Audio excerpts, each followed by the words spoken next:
Lecture du livre de Jonas. La parole du Seigneur fut adressée à Jonas. Lève-toi, va à Ninive, la grande ville païenne, proclame le message que je te donne sur elle. Jonas se leva et partit pour Ninive selon la parole du Seigneur.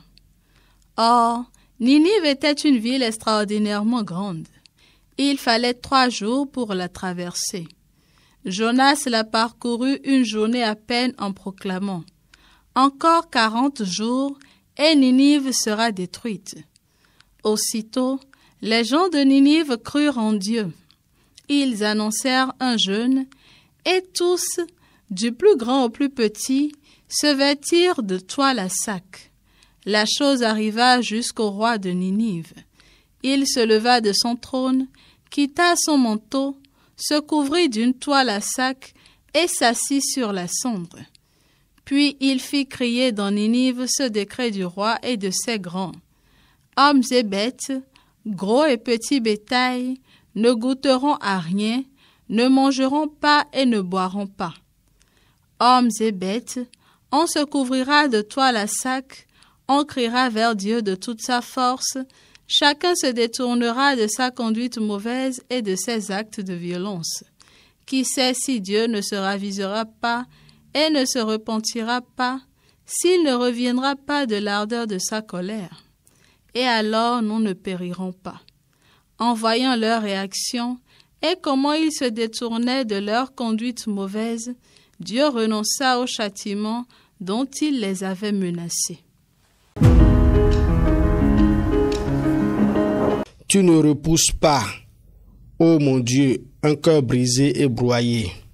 Tu ne repousses pas, ô mon Dieu, un cœur brisé et broyé. Pitié pour moi, mon Dieu, dans ton amour. Selon ta grande miséricorde, efface mon péché. Lave-moi tout entier de ma faute. Purifie-moi de mon offense. Tu ne repousses pas, ô mon Dieu, un cœur brisé et broyé. Crée en moi un cœur pur, ô mon Dieu. Renouvelle et raffermis au fond de moi mon esprit. Ne me chasse pas loin de ta face. Ne me reprends pas ton Esprit Saint. Tu ne repousses pas, ô mon Dieu, un cœur brisé et broyé. Si j'offre un sacrifice, tu n'en veux pas. Tu n'acceptes pas d'holocauste. Le sacrifice qui plaît à Dieu, tu ne repousses pas, ô mon Dieu, un cœur brisé et broyé. Tu ne repousses pas, ô mon Dieu, un cœur brisé et broyé. Évangile de Jésus-Christ selon saint Luc. En ce temps-là, comme les foules s'amassaient, Jésus se mit à dire: Cette génération est une génération mauvaise. Elle cherche un signe. Mais en fait de signe, il ne lui sera donné que le signe de Jonas. Car Jonas a été un signe pour les habitants de Ninive. Il en sera de même avec le Fils de l'homme pour cette génération. Lors du jugement, la reine de Saba se dressera en même temps que les hommes de cette génération et elle les condamnera. En effet, elle est venue des extrémités de la terre pour écouter la sagesse de Salomon, et il y a ici bien plus que Salomon.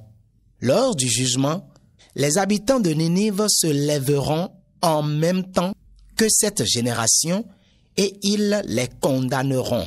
En effet, ils se sont convertis en réponse à la proclamation faite par Jonas, et il y a ici bien plus que Jonas.